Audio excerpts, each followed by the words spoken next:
Welcome back to my channel RJ fitness. और आज का टॉपिक रहेगा बेली फैट के ऊपर। आज का जो वीडियो होगा ये पार्ट फर्स्ट होगा। बेली फैट का जो सीरीज़ है उसका फर्स्ट पार्ट होगा। इसके दो सीरीज़ होने वाले हैं। एक तो ये होगा कि हम इस पर डिटेल में बात करेंगे कि बेली फैट हमको क्यों होता है, हमारे जो डाइट प्लान होता है उसमें हम क्या चेंजेस कर सकते हैं, या किस तरह से हमको कार्बोहाइड्रेट्स को इंटेक करना चाहिए, किस तरह हमारा प्रोटीन लेवल हाई रहेगा, कार्बोहाइड्रेट लो रहेगा, या इसका जो एक बॉडी मेजरमेंट होता है उसकी हम आज बात करते हैं। दो चीज़ सबसे पहले होती है, कार्बोहाइड्रेट और प्रोटीन। ये दो चीज़ आपकी बॉडी के लिए बहुत ज़रूरी है। आप भी जानते हैं, अगर आप वर्कआउट करते हैं या जिम जाते हैं या नॉर्मली भी आपने पढ़ा होगा, ये चीज़ें बहुत ज़रूरी है हमारी बॉडी के मसल ग्रुप को ट्रेन करने के लिए, उसको ग्रो करने के लिए। कार्बोहाइड्रेट्स, प्रोटीन, फैट, इन सब चीज़ों की बहुत ज़रूरत होती है। हम साधारण भाषा में अगर बात करते हैं, कार्बोहाइड्रेट होता है एनर्जी के लिए। हमारी बॉडी में जो मैं अब बात कर रहा हूँ, मुझे जो एनर्जी है, जो ताकत मुझे मिल रही है, वो क्यों? वो हम जब खाना जो डाइट इंटेक करते हैं, जो फूड इंटेक करते हैं, उसमें जो हमको जो एनर्जी मिलती है, प्रोटीन होता है रिकवरी के लिए। हम वर्कआउट करते हैं, वर्कआउट के बाद हमको मसल लॉस होता है, मसल लॉस को हम रिपेयर करते हैं। जो टिश्यूज़ हम ब्रेक करते हैं, बाइसेप्स जैसे बाइसेप्स के टिश्यूज़ कुछ ब्रेक होते हैं, तो उसको रिकवर करने के लिए हम प्रोटीन इंटेक करते हैं। चाहे आप नेचुरली फॉर्म में ले सकते हैं as a food, non veg eggs के रूप में, या आप सप्लीमेंट यूज़ कर सकते हैं। ठीक है, तो इनका प्रोटीन का मेन काम यही होता है पोस्ट वर्कआउट, जो डाइट होती है उसमें हमारे मसल्स जो ब्रेक हो रखे हैं उनको रिपेयर करना, उसके जो टिश्यू है, जो सेल्स है, उनको रिपेयर करने का काम प्रोटीन। अपनी बॉडी में जो फैट होता है, ये एक तरह का प्रोसेस होता है अपनी बॉडी का। जैसे अगर हम ज़्यादा कैलोरीज इंटेक करते हैं और हमको एनर्जी उतनी नहीं चाहिए, उतना कार्ब हमको नहीं चाहिए, तो अपनी बॉडी का प्रोसेस से वो उसको फैट के रूप में कंज्यूम करेगी, उसको इंटेक करेगी और होल्ड कर लेगी। क्यों? क्योंकि इन फ्यूचर हमको हमारी बॉडी को रिक्वायरमेंट हो सकती है। हमारी बॉडी एक तरह से ओवर प्रोटेक्टिव मदर की तरह होती है। जैसे कि हम एक्स्ट्रा कार्बोहाइड्रेट इंटेक करते हैं, जो खाना खाते हैं, हमारी बॉडी को रिक्वायरमेंट के से ज़्यादा ही खाते हैं, तो ये होता है कि हमारी बॉडी उसको स्टोर कर लेती है अपनी बॉडी के अंदर। तो जो स्टोर होता है वो सारा हमारा खाना स्टमक पे लगता है, तो स्टमक पे लगता है तो वहाँ फैट कंज्यूम होता है। हमारी बॉडी इन फ्यूचर, वैसे हालांकि आज की डेट में हर घर में फ्रिज है, हम खाने को स्टोर कर सकते हैं, तो उस लेवल पे ज़रूरत नहीं पड़ती है कि हमको हमारी बॉडी में फैट की 1% भी ज़रूरत पड़ती है। बट फिर भी बॉडी का अपना एक अलग प्रोसेस होता है, तो वो फैट इंटेक करती ही है। जैसे हमारी बॉडी में आमतौर पर जो रिक्वायरमेंट होती है, जो हमारी बॉडी का स्ट्रक्चर होता है इसको ग्रो करने के लिए, तो ये आ ही जाता है। अगर हम वर्कआउट नहीं कर रहे हैं या अपनी बॉडी की कैलोरीज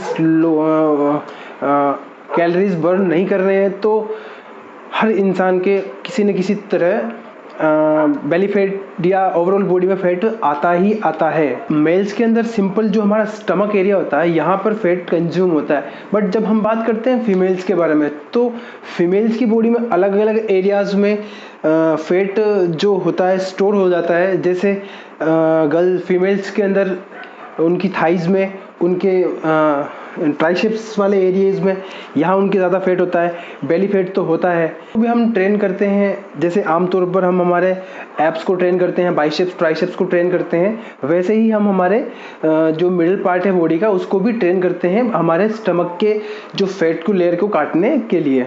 तो उसका अलग प्लान बनता है, तो आप अपने अकॉर्डिंग उसका प्लान बना सकते हैं। वीक में 3 या 4 टाइम आप, या 3 टाइम कम से कम आपको करना ही चाहिए, एक दिन छोड़ के एक दिन। आज की जो लाइफ है उसमें लोगों के खाने के तरीकों को पहले के समय से बिल्कुल डिफरेंट कर दिया है। लोग बिल्कुल केयरलेस हो गए हैं। मोस्टली पीपल यही करते हैं कि जॉब या स्टडीज़ जो अपना करते हैं, उसके बाद वो खाना खाते हैं, जो अपनी डेली जो रूटीन होता है वो खाकर वो सीधा बेड रेस्ट, जो सीधा ही सोते हैं।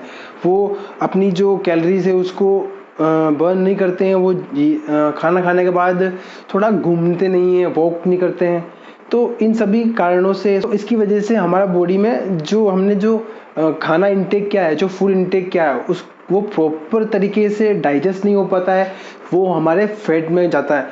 अगर हम जब सो रहे हैं, हमारे कैलोरीज बर्न नहीं हो रही है, तो अब खाना क्या करता है, उसके इंग्रेडिएंट्स तो उसमें से जो प्रोटीन सोर्स है वो तो उसमें से लेगा कम, और वो उसको फैट में ज़्यादा स्टोर करेगा।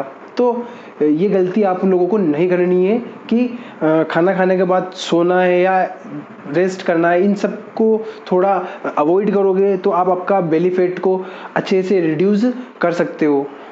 After this part, second part में हम इसी बात पे डिस्कस करेंगे कि कौन कौन सी एक्सरसाइज हम कर सकते हैं, कौन कौन सी एक्सरसाइज हम घर पर या जिम में कर सकते हैं, जिसके थ्रू हम हमारा फैट को कम कर सकते हैं। अब फैट के लिए मेन ये होता है कि कार्बोहाइड्रेट। नॉर्मली कार्बोहाइड्रेट को हम दो तरह से समझ सकते हैं, एक तो कॉम्प्लेक्स कार्बोहाइड्रेट और एक सिंपल कार्बोहाइड्रेट। हमारी बॉडी के लिए कॉम्प्लेक्स कार्बोहाइड्रेट अच्छा है। कॉम्प्लेक्स इसलिए अच्छा है क्योंकि जब हम कॉम्प्लेक्स कार्बोहाइड्रेट ऐड करते हैं, कॉम्प्लेक्स कार्बोहाइड्रेट में जैसे आप समझ सकते हैं दाल हो गई, चावल हो गए, रोटी हो गई, पटेटो हो गया, सैलेड हो गया, ये चीज़ें सारी कॉम्प्लेक्स में आती है, जिसको इनटेक करने के बाद हमारी बॉडी को क्या करना होता है कि उसको जो डाइजेस्ट करने के लिए उसको टाइम चाहिए। अगर डाइजेशन में टाइम लगेगा तो हमारी बॉडी में जो फूड हमने इनटेक किया है उसको हमारी बॉडी के अंदर में जो हमारे जो ब्लड सेल्स में जाता है तो ग्लूकोज फॉर्म में चेंज होकर वो अच्छे से टाइम लेकर हमारे ब्लड सेल्स में वो घुल जाएगी। तो इसीलिए कॉम्प्लेक्स कार्बोहाइड्रेट को बेस्ट करते हैं, मानते हैं, ठीक है। अब सेकेंड है सिंपल कार्बोहाइड्रेट। सिंपल के अंदर क्या क्या आता है? सिंपल कार्बोहाइड्रेट्स में आते हैं पिज़्ज़ा, बर्गर, चॉकलेट्स, जो कैंडीज होती है या वेफर्स होते हैं। तो ये सारे क्या होते हैं कि एक प्रोसेस्ड फॉर्म में होने के बाद हमारे हाथ में आते हैं। इट मीन्स वो ऑलरेडी बर्न हो चुके हैं, ऑलरेडी उसकी जो प्रोसेस है वो हो चुका है कंपेयर देन कॉम्प्लेक्स कार्बोहाइड्रेट। तो अब हम पिज़्ज़ा, बर्गर और ये चीज़ अगर खाते हैं तो ये डायरेक्ट हमारी बॉडी पे लगती है, जो हमें फैट के रूप में आती है, मिलती है हमारी बॉडी को। जो हमारी जैसे ही हम उसको इंटेक करते हैं क्या होता है, ग्लूकोज फॉर्म में चेंज होता है और हमारे ब्लड सेल्स में, जो हमारे ब्लड्स में मिल जाता है। जैसे हम बात करते हैं, हम जैसे जिम में अगर वर्कआउट करते हैं तो मोस्टली दो चीज़ें होती हैं, एक होती है क्वालिटी, एक होती है क्वांटिटी। आप अगर किसी एक्सरसाइज में अगर क्वांटिटी को देखोगे, जैसे आप अगर रेपिटेशंस लगा रहे हो, आप बाइसेप्स ट्रेन कर रहे हो, आप चेस्ट ट्रेन कर रहे हो, लेग्स ट्रेन कर रहे हो, अगर आप उसमें प्रॉपर फॉर्म में नहीं लगा पा रहे हो, आप हैवी रेपिटेशन के साथ ही एक्स्ट्रा लगा रहे हो, रेपिटेशन लगा रहे हो, जिसका कोई मतलब नहीं होता है। और एक होती क्वालिटी, अगर आप उसी चीज़ को स्लो में फील करके मसल्स माइंड कनेक्शंस के साथ अगर लगाओगे तो वो आपको बेटर रिजल्ट देगा कंपैरिजन टू क्वांटिटी। प्रोसेस यही होता है आपका फूड में। अगर आप ज़्यादा खाओगे तो ज़्यादा कैलोरीज मिलेगी, ज़्यादा फैट कंज्यूम होगा। उसी जगह अगर आप कम खाओगे मगर क्वालिटी में खाओगे, इसका आपको बहुत तरीके से ध्यान रखना है, क्योंकि आपका फैट लॉस होगा तो वेट लॉस भी होगा, और वेट लॉस तभी होगा जब आपकी डाइट अच्छी हो। एक अगर आपका गुड डाइट प्लान बना हुआ है, आप अपने जो वर्कआउट प्लान है उसमें अगर उसके साथ साथ ही अगर अपना डाइट प्लान भी अगर फॉलो कर रहे हो तो आपको विद इन 20 to 30 डेज़ में आपको रिजल्ट 100% मिलेगा। अब बात करते हैं बॉडी, जो हमारा फिजिक है, कि हम क्या क्या ट्रेन कर सकते हैं हमारे बेली फैट को और ओवरऑल बॉडी के फैट को कम करने के लिए। तो गाइज ये बात थोड़ी डिफरेंट है, मोस्टली लोग नहीं बताते हैं। आपको वर्कआउट के टाइम अगर पर्टिकुलर हम बात नहीं कर रहे हैं एज एक बॉडी बिल्डर की बात नहीं कर रहे हैं, हम बात कर रहे हैं एक फैटी पर्सन की। आप हो सकते हैं, कोई मेल हो सकता है, फीमेल हो सकता है, ठीक है। तो हम बात करते हैं अगर आपका प्लान ओनली बेली फैट कम करने का है तो ये आपके लिए है कि आपको जो 6 डेज़ में या जो 5 डेज़ आप अपने बॉडी को ट्रेन करते हैं, वर्कआउट करते हैं जिम जाकर, तो मोस्टली आप क्या करते हैं, आप अपने टमी जो स्टमक है उसकी एक्सरसाइज लगाए जा रहे हैं, मतलब फिर भी आपको रिजल्ट नहीं मिल रहा है। आप डेली क्रंचेस लगा रहे हैं, डेली लेंजेस लगा रहे हैं, तो आपको उसका रिजल्ट तब कब मिलेगा जब आप इसके साथ अपना डाइट प्लान भी सही रखें, आपका वर्कआउट प्लान भी बेस्ट रखें। अब वर्कआउट प्लान की बात करें तो वर्कआउट प्लान में आपको अपनी बॉडी के कौन कौन से पार्ट हिट करने हैं, ट्रेन करने हैं। बॉडी के जो मेजर जो 3 बड़े पार्ट हैं उनको आपको ट्रेन करना है, आपको मिस बिल्कुल नहीं करना है, क्योंकि ये पार्ट बहुत ज़्यादा, इनकी जो मसल ग्रोथ है जो ग्रुप पे बहुत बड़ा है। अब इसको ये 3 मसल्स कौन से, सबसे पहली बात, ये 3 मसल से आपका लेग्स, आपकी जो थाई है, आपके जो पट्टे हैं, एक तो लेग्स, सेकंड है आपका बैक, ठीक है, आपका बैक। अब थर्ड कौन सी मसल, थर्ड ग्रुप है चेस्ट, जो आपकी छाती है। अब इनको ट्रेन क्यों करना चाहिए? फैट लॉस, जो बेली फैट है, इसमें इसका क्या रोल है, अब आप पूछेंगे, ठीक है। तो इसका ये रोल है कि जो हमारा बॉडी का जो मसल ग्रुप है, ये 3 बड़े मसल ग्रुप है। अब अगर हम इनको ट्रेन करते हैं तो क्या होता है, मसल्स ग्रो होगा। हमारी बॉडी फैटी है, अगर हमारी बॉडी का शेप कैसा है, ये हमारा बॉडी का शेप होगा, ये यहाँ से तौन निकली हुई है, या स्टमक का जो है, जो फैट में जो है कन्वर्ट है पूरा। अब आप अपने बैक को ट्रेन करेंगे तो आपका ये वी शेप में आपकी बॉडी का ट्रांसफॉर्म होगा, ठीक है। अब मसल्स ग्रुप बड़ा है तो आपके जो टिश्यूज़ हैं, जो आपकी वर्कआउट करेंगे तो आपका जो टिश्यूज़ जो ब्रेक होगा उसको रिपेयर करने के लिए आपको अपनी डाइट को मेंटेन रखना पड़ेगा। अगर आप मसल्स ग्रुप को हिट कर रहे हैं, उनकी मसल्स तोड़ रहे हैं, तो आपको एनर्जी की ज़रूरत पड़ती है। अब मसल्स की ग्रुप की जो मसल लॉस हुआ है उसको रिकवर करने के लिए अब बॉडी क्या करती है, उसको प्रोटीन सोर्स चाहिए, जो उसको जो कैलोरीज जो चाहिए, अब वो क्या करती है बॉडी, अब हमारे स्टमक पे आएगी। बॉडी प्रोसेस हमारे माइंड का सीधा यहाँ से कनेक्ट होगा, और अब यहाँ का जो फैट है इसकी जो एनर्जी इसको रिड्यूस करेगी इन पार्ट में, बैक और लेग्स के, चेस्ट के। तो अब आपको एक चार्ट बनाना है, ठीक है। आप अगर फैट लॉस पे हो, आप वेट लॉस पे हो, तो आपको डेफिनेटली एक मेजरमेंट अपनी बॉडी का खुद को बनाना पड़ेगा। डे 1 से लेकर आने वाले जो 3 महीने हैं वहाँ तक का आपका एक शेड्यूल बनता है।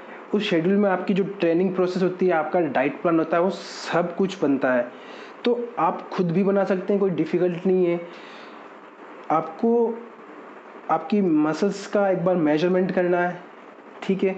आफ्टर देन आपको आपका वेट लेना है, नॉर्मल चीज़ें करनी है, ठीक है। आफ्टर देन आप जो वर्कआउट जो प्रोसेस करोगे, जो हम सेकंड पार्ट में डिस्कस करेंगे वर्कआउट क्या करना है, सेम प्रोसेस रहेगा। आने वाले 3 महीने तक आपको करना है कि 20 to 25 डेज़ का 1 मंथ का रेशो लेके चलेंगे कि हाँ, इसके बीच आपको फर्स्ट डे ज्वाइन करने के उसी दिन आपको अपना मेजरमेंट लेना है, सब कुछ, ठीक है। आफ्टर दिन आपको वापस वेट जो देखना है वो 20 to 25 डेज़ के अंदर देखना है कि आपका कितना वो वेट लॉस हो रहा है, फैट लॉस हो रहा है। इससे ये होगा कि अगर आपका वेट लॉस कम हो रहा है तो नेक्स्ट मंथ के जो प्रोसेस होगा, जो उसका वर्कआउट प्लान होगा, उसको थोड़ा हाई लेवल पे लेके जाना पड़ेगा, ठीक है। तब जाकर आपका स्टमक जो बेली फैट का है, ये फैट। आज की वीडियो में इतना ही। आई होप आपको वीडियो पसंद आई होगी। तो गाइज़ लाइक ज़रूर करना। एक भी बात अगर सही लगी हो तो सब्सक्राइब करके जाना, जो लाल बटन है क्लिक करके जाना। तो ये कंप्लीट वीडियो है आप सभी के लिए, तो इससे ज़्यादा से ज़्यादा शेयर करना अपने फैमिली फ्रेंड्स के अंदर जिसको भी प्रॉब्लम है। और ये गाइज़ मेरी इंस्टाग्राम आईडी है, अगर आपने फॉलो नहीं किया है तो जाकर फॉलो करना। अगर आपको कोई भी फिटनेस रिलेटेड इंक्वायरी है, कोई क्वेश्चंस है, तो आप मुझे वहाँ डीएम कर सकते हैं। विदिन 24 आवर्स आपको जवाब 100% मिलेगा।